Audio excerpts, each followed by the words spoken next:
जय हिंद दोस्तों, defence news analysis में आपका स्वागत है। इस वीडियो में हम बात करेंगे कल प्रधानमंत्री ने 15 अगस्त के दिन देश को संबोधित करते हुए कहा कि 83 तेजस विमान खरीदे जाएंगे। रशिया Su-30 फाइटर्स को मॉडिफाई करेगा ताकि उसमें 1000 किलोमीटर रेंज की मिसाइल्स को ले जाया जा सके। फिर हम बात करेंगे जो बिडेन की, जो कि राष्ट्रपति पद के लिए अमेरिका में उम्मीदवार है। उन्होंने कहा कि इंडिया को वो पूरा साथ देंगे चाइना और पाकिस्तान के खिलाफ। आखिर में हम बात करेंगे पाकिस्तान ने मज़े में एक स्टेटमेंट दे दिया कि इंडिया के रफाल से उनको डर नहीं लगता और वो किसी भी तरह के हमले के लिए है तैयार। तो दोस्तों, वीडियो की शुरुआत करते हैं। कल हमारा 74वां स्वतंत्रता दिवस था। इसी कारणवश प्रधानमंत्री मोदी ने पूरे देश को लाल किले से संबोधित किया और उन्होंने अपने भाषण में कहा कि LCA तेजस एयरक्राफ्ट और इंडिजीनियस अटैक हेलीकॉप्टर को बहुत ही जल्द इंडियन एयरफोर्स के लिए लिया जाएगा। वैसे पहली बार हो रहा है कि LCA तेजस एयरक्राफ्ट और लाइट कॉम्बैट हेलीकॉप्टर के बारे में इंडिपेंडेंस डे स्पीच में कोई जिक्र किया गया हो।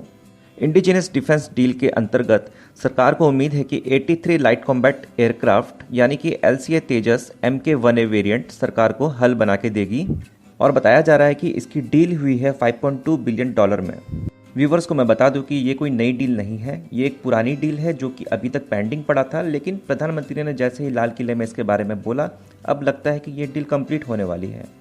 और रिपोर्ट्स की माने तो इस डील की पेपर वर्क खत्म हो चुकी है, अब बस ये मिनिस्ट्री ऑफ फाइनेंस की तरफ से क्लियरेंस के लिए बाकी है।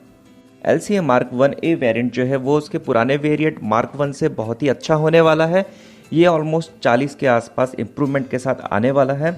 जैसे कि उसमें शामिल है ऐसा रडार जिसको कि कोई जैम नहीं कर सकता और ये बहुत दूर तक एनिमी को डिटेक्ट कर सकता है। और साथ ही में इसकी खासियत होगी हर एक सॉर्टी के बाद इस प्लेन को दोबारा से तैयार किया जा सकेगा अगले सॉर्टी के लिए।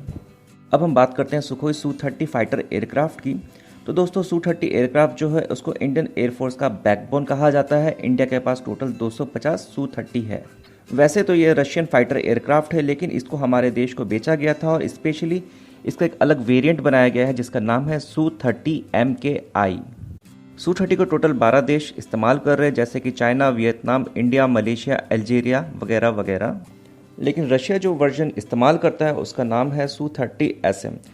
ये टोटल 116 एयरक्राफ्ट्स उनके पास है और इस एयरक्राफ्ट को वो लोग अपग्रेड करने वाले हैं, जिसके बारे में अब हम बात करेंगे।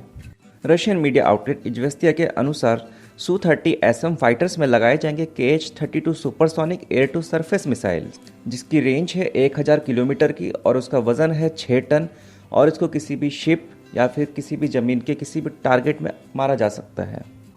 US एनालिस्ट का मानना है कि KH-32 मिसाइल बहुत ही घातक मिसाइल है, क्योंकि इसको बहुत ही दूर से यानी कि 1000 किलोमीटर से दागा जा सकता है और यह रेडार गाइडेड मिसाइल है। साथ ही में इसकी सबसे खास बात है कि इसमें न्यूक्लियर वेपन या फिर कन्वेंशनल वारहेड भी ले जाया जा सकता है। KH-32 मिसाइल की जो स्पीड है वह ध्वनि की गति से 3 गुना ज़्यादा है, लेकिन कुछ मीडिया आउटलेट्स का ये भी मानना है कि यह हाइपरसोनिक मिसाइल है। हाइपरसोनिक का मतलब ये होता है कि ध्वनि की गति से 5 गुना ज़्यादा की स्पीड, यानी कि इस मिसाइल से खुद को डिफेंड करना बहुत ही मुश्किल होगा। वैसे हमारी इंडियन एयरफोर्स Su-30 MKI को मॉडिफाई कर रही है ब्रह्मोस क्रूज मिसाइल के एयर लॉन्च वर्जन को लगाने के लिए, लेकिन आप सोचिए अगर इसमें KH-32 जैसे मिसाइल अगर लगाए जा सकते हैं तो कितना बड़ा फ़ायदा होगा हमारा। यानी कि हमारे देश के फाइटर एयरक्राफ्ट को दुश्मन देश के ज़्यादा अंदर तक जाने की ज़रूरत नहीं होगी या फिर उनके वारशिप्स को बिना उनके रेंज में आए ही हम हिट कर सकेंगे। अब हम बात करते हैं जो बिडेन की, जो कि राष्ट्रपति पद के उम्मीदवार है डोनाल्ड ट्रंप के खिलाफ अमेरिका के राष्ट्रपति पद के इलेक्शंस में।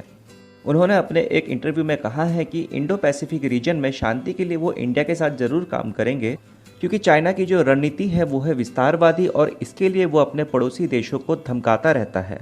साथ ही में उन्होंने ये भी कहा है कि क्रॉस बॉर्डर टेररिज्म को वो बिल्कुल भी नहीं सहेंगे, यानी कि उनका इशारा सीधे तौर पर पाकिस्तान की तरफ था। उन्होंने ये भी कहा है कि इंडिया के डिफेंस को वो और भी मजबूत करने की कोशिश करेंगे ताकि अपने पड़ोसियों के खिलाफ हम आसानी से अपनी रक्षा कर सकें। लेकिन सोचने वाली बात यह है कि ये वही जो बिडेन है जिन्होंने आर्टिकल 370 को कश्मीर से हटाए जाने पर क्रिटिसाइज़ किया था हमारे देश को और मोदी गवर्नमेंट को। कहीं ऐसा तो नहीं कि भारतीय मूल के लोगों के वोट के लिए वो अमेरिका में इस तरह की बातें कर रहे हैं ताकि हमारे लोग जो उस देश में रहते हैं वो खुश होकर उनको वोट करें। आखिर में हम बात करते हैं पाकिस्तान की। पाकिस्तान में एक प्रेस कॉन्फ्रेंस हुआ था जिसमें कि पाकिस्तान के इंटरनल और एक्सटर्नल सिक्योरिटी के बारे में बात किया गया था। उस कॉन्फ्रेंस में शामिल थे DG ISPR major general Babar Iftikhar, उनको इंटरव्यू में पूछा गया था कि भारत को जो 5 राफेल विमान मिले हैं उसको लेके पाकिस्तान को क्या खतरा है। उसमें उनका कहना था कि हमें राफेल से कोई भी खतरा नहीं है और हम उसके लिए पूरी तरह से रेडी हैं। उनका ये भी मानना है कि भारत चाहे 5 राफेल ले या फिर 500, उससे उनको कोई फ़र्क नहीं पड़ता है और उनकी आर्मी इन सब चीज़ों के लिए पूरी तरह से रेडी है। और साथ ही में उन्होंने अपना पुराना गाना शुरू कर दिया कि इंडिया अपने मिलिट्री में बहुत ज़्यादा स्पेंडिंग कर रहा है, जिसके वजह से रीजन में डिसबैलेंस हो रहा है। तो दोस्तों, आज की वीडियो हम यहीं पे समाप्त करते हैं। धन्यवाद।